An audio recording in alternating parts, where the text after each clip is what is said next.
everyone, please stand up for the prayer.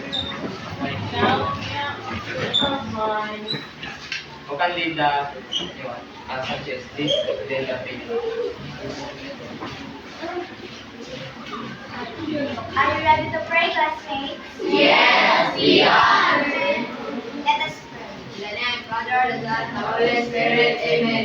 Our Father in heaven, hallowed be your name. Your kingdom come, your will be done, on earth as it is in heaven. Give us this day our daily bread, and forgive us our sins, as we forgive those who sin against us. And lead us not into temptation, but deliver us from evil. Amen. In the name of the Father, the Son, and the Holy Spirit. Okay, thank you, Sanchez. Before you sit down, pick up some pieces of paper under your chairs and arrange your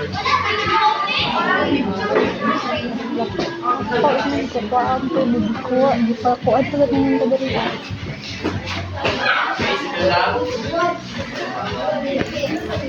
So, who are absent for today? None, sir. Okay, very good. So, now, okay, before we proceed to our new lesson, you will be guided with our classroom rules. So, please, read the classroom rules. Raise your hand to speak. Listen to others speak. Keep your desk clean at all times. Show respect to others at all times. Can I explain this to you, class? Yes, sir. Okay, before we proceed to our main topic, so what was our topic last meeting? Okay, Sanchez? Our topic last meeting was all about history of measurement. Okay, very good. So our topic last meeting is all about history of measurement. So now, before we proceed to our discussion, so let's have a game first. So the name of our game is all about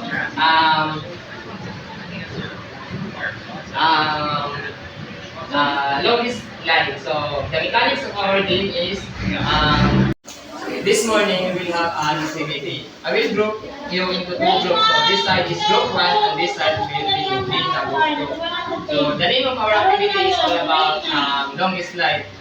The mechanics of our game is you will form a line using your pen, and after that I will measure using this with your stick. So I will be giving you 1 minute to do your work. So your timer starts. Your timer starts now. Only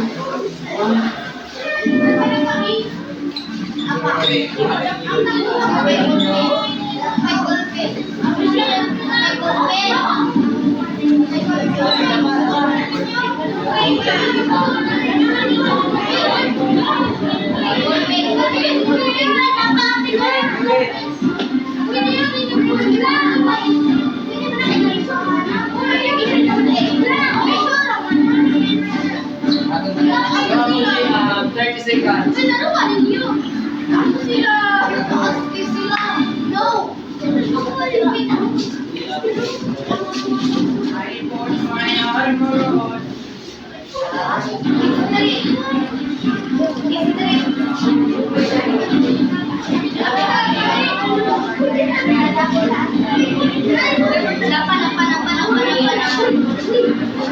Five, four, three, two, one. Time out.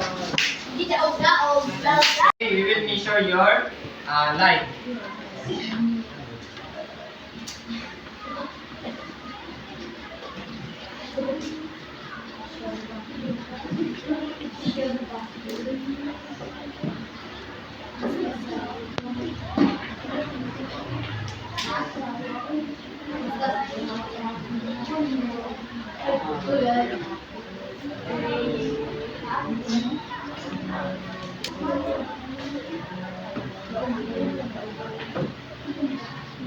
Okay, the group will win is group 1.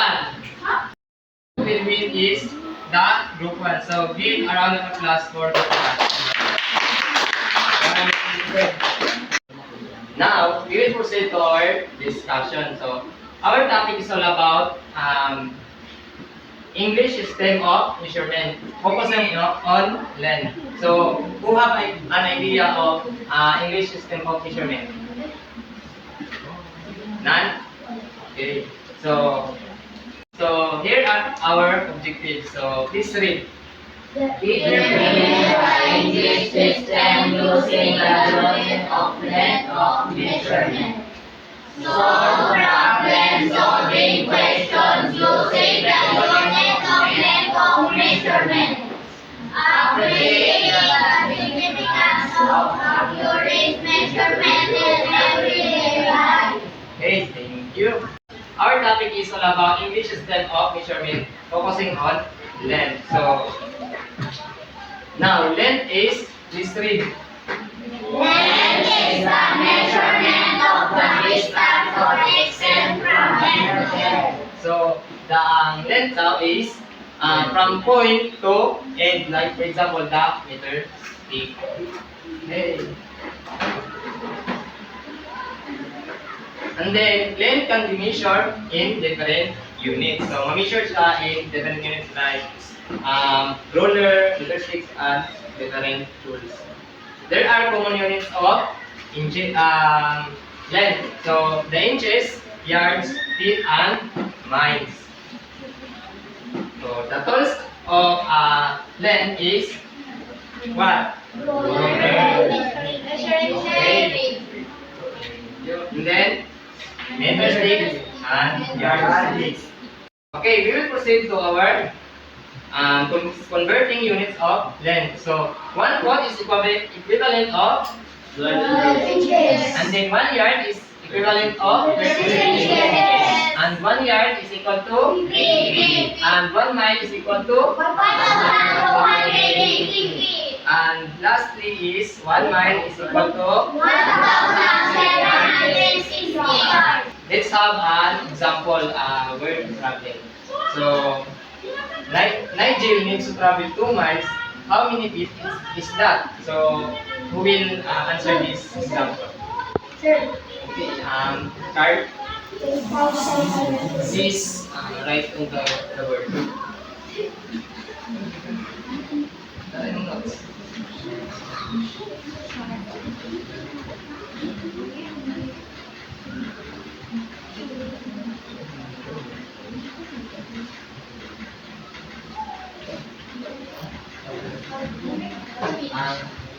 Sign.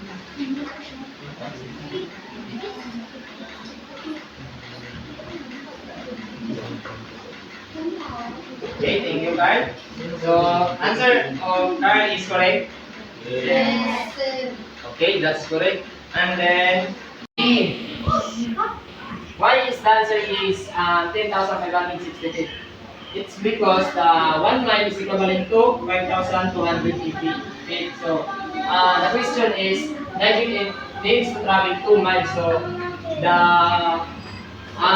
one down, the travel in Nigel is 2 miles. So, 5,280 times 2 is equal to 3,750. Okay, very good. So, let's have another example. So, now is the reverse. So, what operation we will use by reverse? Which? Okay, thank you. We will use a divide.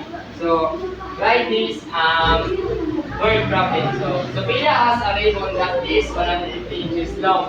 How can she convert the length of the ribbon into feet? So, who can answer this example?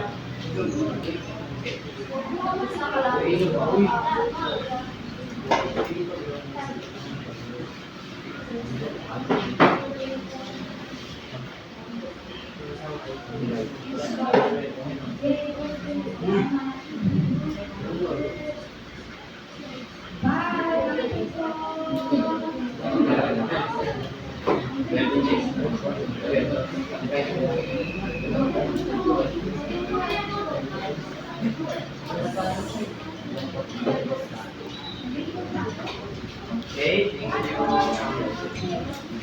So the answer is 12.5 feet. So we will divide 150 divided by 12. So we will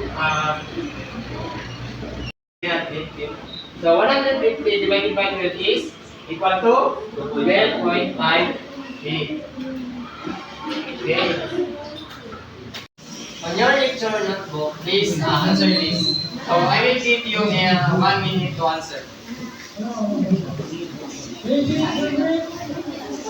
Okay, your timer starts now.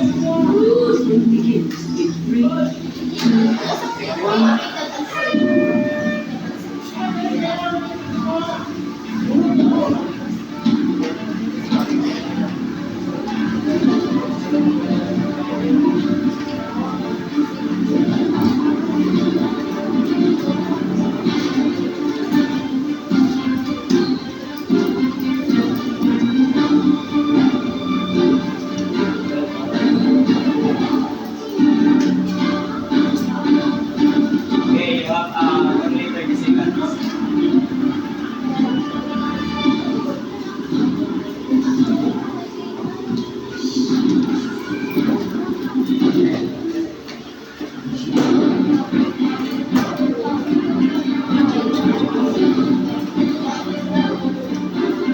Ten, nine, eight, seven.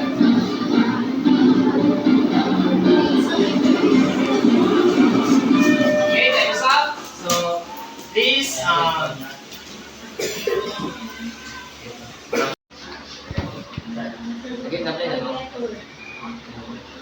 okay, let's check your I will not. Let's check. So 12 inches is equal to 1 feet. 1 feet. okay, 350 feet. I Yun na. 12 inches is equal to 1 feet. And 3,520 yards is equal to 2 miles. and 4 miles is equal to 7,040 yards. okay. And 8 yards is equal to 828 and inches. 3 yards is 9 feet. Hugat 5. Okay, very good. Hugat 4. Good. And 3, 2, 1. Okay, very good. Now, we will have a group activity. So, with the same group, I will give you a word problem and each group will pick a representative to report the answer. So, your score is graded by our criteria. Okay?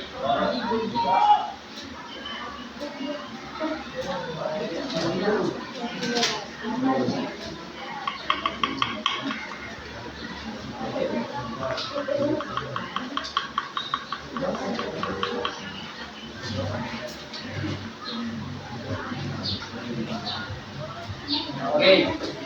Your activity is only 3 minutes. So your timer starts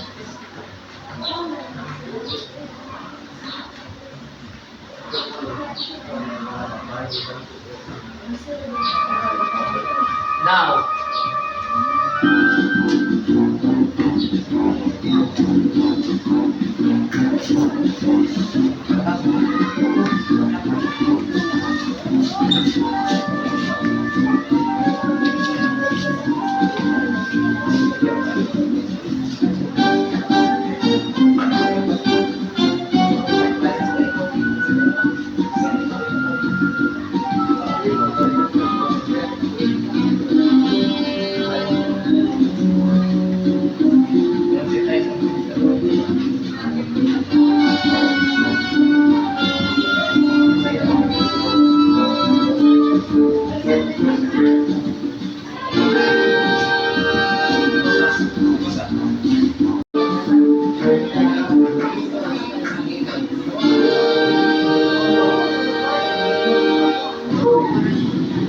Okay, time's up. So, they are representative and report natin sa okay, who will the representative of group 1? Okay, Sanchez.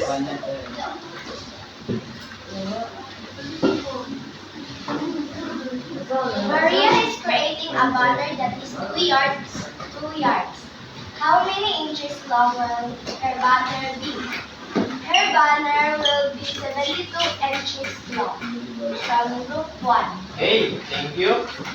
How about group 2? Ay, ikaw. Who will the representative of group 2?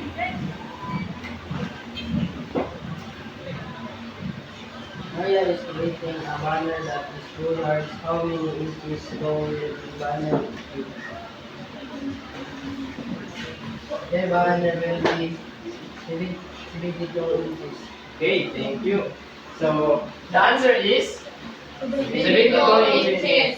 Okay, since group 1 and group 2 is correct, so I will give you a 4 points. So, give a round of applause to each group.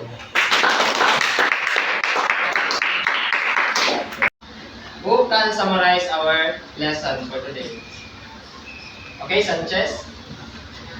Our lesson for today was about English system of measurement. And we also used the units of inches, feet, yards, and miles. Okay, very good. And then the English measurement or the length is we will use that in our house and chairs and the table. So now we will have on your activity notebook, please answer this in 1 minute. So your time will start now. In 3, 2, 1.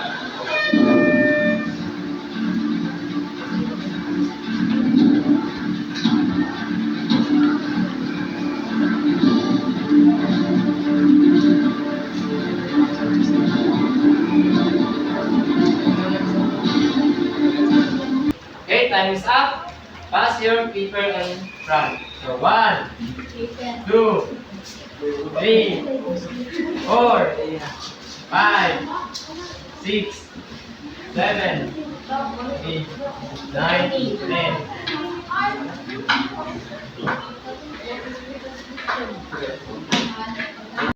For us and so we will have an assignment. So write there in your assignment notebook. So has a fabric roll that is 2 yards long. How many inches of fabric does he have? That's all for today, class. Goodbye, class.